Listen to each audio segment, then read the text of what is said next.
उत्तर प्रदेश में अब भर्तियों को लेकर के काफी मुख्यमंत्री योगी आदित्यनाथ थोड़ा सा एक्टिव हैं। यह हमारे पास एक कटिंग है कि भर्तियों पर मंथन, आयोग ने भेजा रिक्तियों का विवरण। तो आयोगों ने जो रिक्तियों का विवरण भेजा है, इसकी कहानी को थोड़ा सा समझेंगे। एक्चुअली में क्या हुआ था, अभी कुछ समय पहले मुख्यमंत्री योगी आदित्यनाथ ने जो टॉप बोर्ड हैं जो भर्तियां कराते हैं उनके सभी हेड से मीटिंग की थी। आप यहाँ पे देखेंगे कि मुख्यमंत्री ने विभिन्न विभागों के रिक्त पदों को भरने के लिए आयोगों एवं बोर्डों के अध्यक्षों के साथ बैठक कर चुके हैं। शासन ने प्रदेश की विभिन्न भर्ती आयोगों और बोर्डों को पत्र लिखकर रिक्त पदों के संबंध में जानकारी जुटाई है कि भैया रिक्त पदों के संबंध में जानकारी दीजिए आप हमको। ईमेल पर 1 जनवरी 2024 से 30 जून 2024 तक रिक्त पदों के मिले अध्याचन, उसके सापेक्ष में की गई भर्तियां और जारी भर्ती प्रक्रिया के पदों की जानकारी शासन को भेज दी गई है। इसकी समीक्षा कर लंबित और नई भर्ती के संबंध में निर्णय लिया जाएगा। इस संबंध में शासन के विशेष सचिव शशिकांत कनौजिया ने उत्तर प्रदेश लोक सेवा आयोग, जो आपकी LT ग्रेड की भर्ती ईओ की भर्ती को देखता है, उत्तर प्रदेश अधीनस्थ सेवा चयन आयोग, उत्तर प्रदेश विद्युत सेवा आयोग, उत्तर प्रदेश शिक्षा सेवा चयन आयोग जो भी आपका गठित हुआ, जो सारी आपकी टीचिंग की भर्तियों को कराएगा, उत्तर प्रदेश सहकारी, और इन सभी के साथ में उन्होंने मीटिंग की है।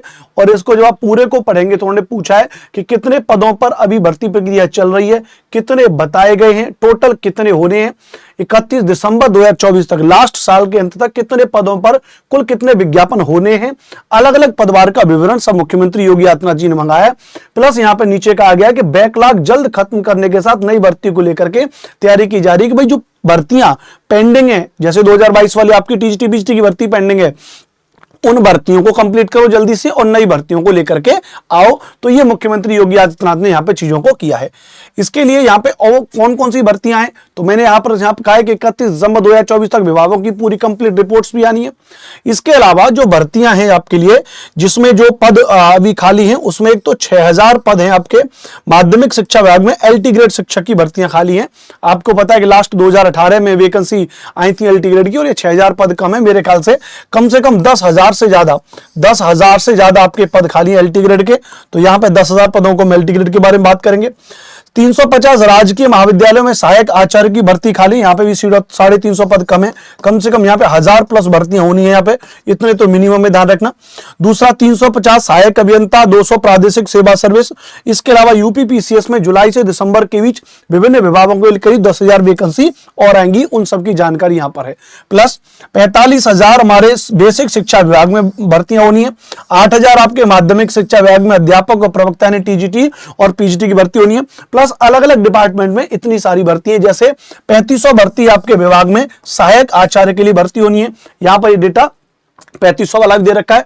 तो कुल मिलाकर के जो मैंने अभी आपसे कहा कि अगर मैं यहां पे डिस्कस करूं आपसे कि उत्तर प्रदेश में कितनी कितनी भर्तियां हैं, तो जैसे अगर मैं बात करूं PIT लेवल पे बात करूं, तो PIT लेवल पर क्या है कि लगभग 45,000 यहाँ पे पद और जो है भर्ती हो सकती है। लेकिन आप भी जानते हैं कि ये पद बहुत कम है। कम से कम उत्तर प्रदेश में 1 लाख से भी ज्यादा पद रिक्त हैं, क्योंकि लास्ट भर्ती 2018 में हुई थी। जिस भर्ती को हुई थी 69,000 भर्ती लास्ट 2018 में हुई थी। उसके बाद 6 साल होने को आए, भर्ती नहीं हुई है, तो 1 लाख से भी ज्यादा पद यहां भी खाली है। PIT के बाद अगर मैं TGT की भर्ती में बात करूं, तो लास्ट TGT की भर्ती 2022 में आई थी, लेकिन अभी तक उसका पेपर भी नहीं हुआ है। और लगभग अगर हम यहां पर बात करेंगे, तो जो ये कह रहे हैं यहां पे कि केवल जो आचार्य के तौर पे TGT PGT के तौर पे, तो यहां पे भी एक बड़े अमाउंट में भर्ती यहां पर खाली है। डेटा कम से कम बात के लिए 4-5,000 पद यहां पे भी खाली है टोटल। फिर उसके बाद अगर हम लोग ऊपर जाएंगे, ध्यान रखना, विशेष तौर से इंटर कॉलेज के पढ़ाने के बाद में जो अलग से भर्ती होती है, जैसे LT ग्रेड की भर्ती है, तो यहां पर ये कह रहे हैं 6,000, मैं कह के चल रहा हूं कि कम से कम 10,000 पद आपके यहां पर भी खाली हैं। तो लगभग अगर आप देखेंगे 45 और 10 55 और कम से कम यहां पे 5 और 2, ये सब लगभग 60-62,000 पद पर जो है भर्ती होना तय है।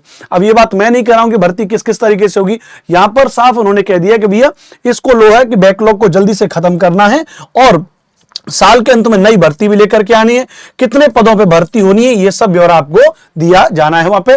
तो यहां पे लिखा भी आप देखेंगे कि अध्याचन और उसके सापेक्ष चयन व रिक्त पदों को शासन को जानकारी दी गई है। दिसंबर 2024 तक जारी होने वाले भर्ती विज्ञापनों का विवरण भी भेज दिया है वहां पे। तो उम्मीद है कि हो सकता है कि आपको नई भर्ती देखने को मिले। जो कयास लगाए जा रहे थे कि भैया नया शिक्षा सेवा चयन आयोग बनकर के तैयार हो गया है, तो उम्मीद है कि भैया अब जो है कि नई भर्ती बहुत जल्दी हमको देखने को मिलेगी। यानी जो 2022 वाली जो पेंडिंग हमारी टीजीटी पीजीटी की जो भर्ती है, वो टीजीटी एंड पीजीटी की भर्ती देखने को मिल सकती है। प्लस जो पेंडिंग मतलब जो इतने समय से भर्ती नहीं हुई एलटी ग्रेड की भर्ती वो हो सकती है। प्लस इतने समय से जीआईसी की भर्ती नहीं हुई वो हो सकती है। प्लस इतने समय से बीईओ की वैकेंसी नहीं हो सकती है तो बीईओ की भर्ती भी हो सकती है। ये सारे के सारे पद यहां पे आपके भरे जा सकते हैं। प्लस प्राइमरी में भी जिस 45,000 डेटा की बात की है वो भर्ती भी यहां पे होना तय है। अब इनका सिलेबस क्या होगा, इनका पाठ्यक्रम क्या होगा, इनको तो लेके जब ऑफिशियल इंफॉर्मेशन आएगी, ऑफिशियल नोटिस जब आएगा, तब उसके साथ में हम लोग डिस्कस करेंगे। लेकिन एक चीज सिलेबस में मैं एक चीज बिल्कुल श्योरिटी के साथ कह सकता हूं कि चाहे वो आपका टीजीटी पीजीटी वाली भर्ती है, एलटी ग्रेड वाली भर्ती है, चाहे आपकी जीआईसी वाली भर्ती है, इसमें एक चीज बिल्कुल कॉमन है और वो चीज आपका सब्जेक्ट।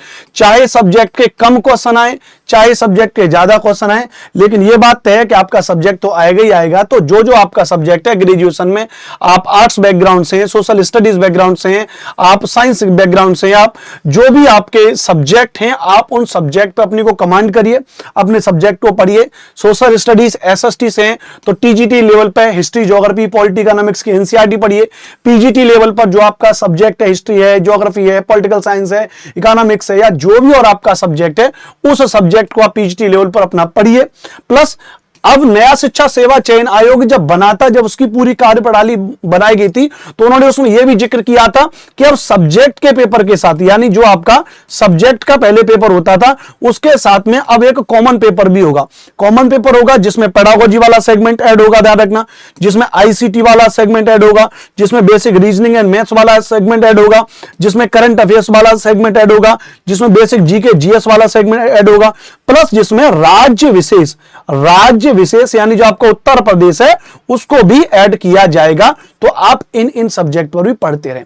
दो बातें निकल सकती है, एक तो आप मेरी इस बातों को सुन करके वीडियो को हटा देंगे और कहेंगे कि ये टीचर तो माहौल बना रहा है, अपना व्यूज लाने के चक्कर में अपनी बस झूठी बातें बता रहा है। एक तो आपका ये पॉइंट ऑफ व्यू हो सकता है, तो आप ये पॉइंट ऑफ व्यू भी सोच सकते हैं। दूसरा एक पॉइंट ऑफ व्यू निकल के आएगा, जो बच्चा अगर मेरी इस कंटेंट को देखेगा, वीडियो को देखेगा, तो वो कहेगा कि हाँ यार बात तो सही बता रहे हो, पढ़ना तो हमको है ही है। हालांकि मैं ये भी जानता हूं आपके मन में एक अच्छी खासी निराशा है कि इतने समय से भर्तियां नहीं निकली है, लेकिन मैं तो बस एक ही बात कहूंगा कि भैया हमारे एक बुजुर्ग हैं तो वो बड़ी अच्छी बातें कहते हैं कि भैया हमको क्या है कि हमेशा मोटिवेट रहना चाहिए, सकारात्मक सोच हमें हमारे अंदर रखनी चाहिए। तो एक टीचर होने के नाते मैं भी एक स्टूडेंट हूं, मैं भी कभी ना कभी पढ़ाई करता था, आज भी पढ़ाई करता हूं, किताबें आज भी पढ़ता हूं। मैं हमेशा ये कहता हूं कि सकारात्मक रहना चाहिए, पढ़ाई लिखाई करते रहिए, धीरे धीरे थोड़ा बहुत कम पढ़िए, जैसी भर्ती आ जाएगी थोड़ा ज्यादा पढ़िए, तो बस पढ़ते रहिए एकदम बढ़िया तरीके से। और कोई भी TGT PGT LT grade GIC को लेकर इंफॉर्मेशन चाहिए तो ये मेरा मोबाइल नंबर है 8755238500। इस नंबर पे आप हमको क्या कर सकते हैं, व्हाट्सएप पर मैसेज कर सकते हैं। टीजीटी पीजीटी के बैचेस अवेलेबल हैं एप्लीकेशन पे, एलटी ग्रेड के बैचेस अवेलेबल हैं, सुपर टेट के बैच अवेलेबल हैं। हमारी एप्लीकेशन है टेस्ट बुक की एप्लीकेशन को डाउनलोड कर लीजिएगा। ठीक है भैया, चलिए तो आज के लिए इतना ही इंफॉर्मेशन। अगली सेशन में फिर से आपसे मुलाकात करूंगा, तब तक के लिए वीडियो अच्छी लगी होगी, जानकारी अच्छी लगी होगी तो प्लीज चैनल को सब्सक्राइब करिएगा और लाइक करके कमेंट करके बताना कि उत्तर प्रदेश सरकार के बारे में आपके थॉट प्रोसेस क्या है, आपके विचार क्या है। जय हिंद, जय भारत।